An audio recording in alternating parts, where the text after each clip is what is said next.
গোপন সংবাদের ভিত্তিতে গতকাল 2 মার্চ 2025 তারিখ রবিবার বিকাল 5টা হতে রাত 10টা পর্যন্ত বাংলাদেশ কোস্টগার্ড দক্ষিণ জোন এবং পুলিশ ও মাদকদ্রব্য অধিদপ্তর ভোলায়ের সমন্বয়ে ভোলা সদর উপজেলাধীন বাপ্তা মধ্য বাপ্তা এলাকায় একটি যৌথ অভিযান পরিচালনা করা হয়।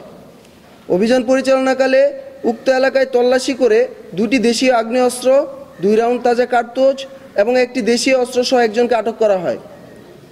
আটককৃত কুখ্যাত সন্ত্রাসী মোহাম্মদ নাজিম উদ্দিন ভোলা সদর উপজেলাধীন মধ্য বাপ্তা 2 নং ওয়ার্ডের বাসিন্দা।